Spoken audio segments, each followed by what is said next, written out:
Сәлеметсіздер ме, құрметті көрермендер? Бүгін Айкөркемнің әліппемен қоштасуы болады, Айкөркем бүгін өлең айтады. Әдеплеп қарсы алыңыздар, уайымдап тұрып, әдем айтып шықса, Құдай қаласа. Айкөркем, дайынсың ба? Дайынсың ба? Дайынбыз. Тамашалаңыздар.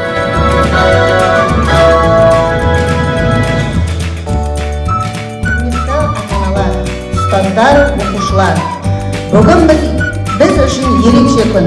Өйткені біздің кішкентай балдырғандарымыз бірінші рет әліппемен қоштасқалы отыр.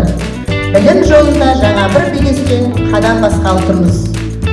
Бұл күні біз әліппе атты ең алғашқы кітабымызбен қоштасып, әліппе бізге әріптерді үйретіп, жазудың сырын ашты. Сүйетін, тәртіпті болып жүретін Әлинұр,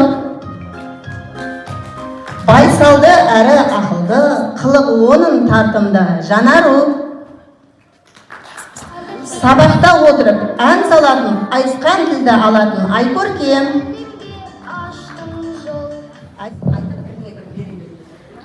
үйретіп бәрімізге әліппені, мұғалім ғалымға жол салып берді.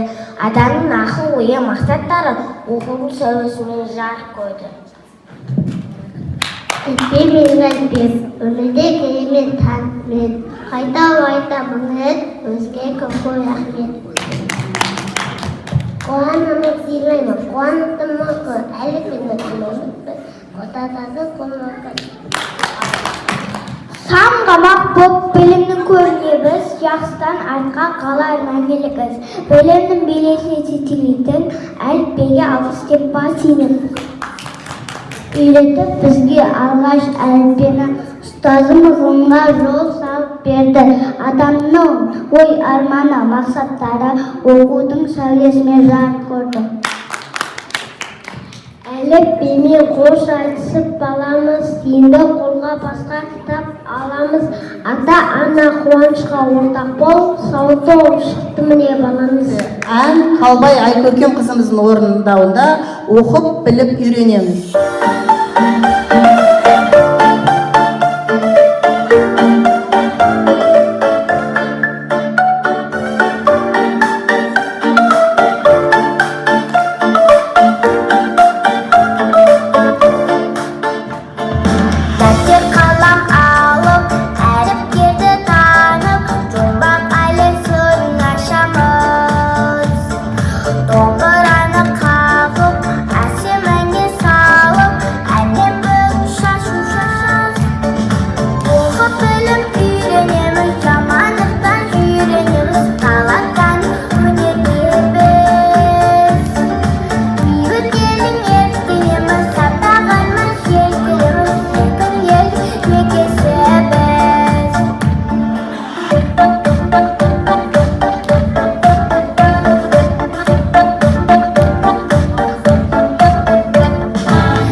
біздің биші қыздарымыздың әліппе биін тамашалаңыздар.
Wapa para, wapa para, wapa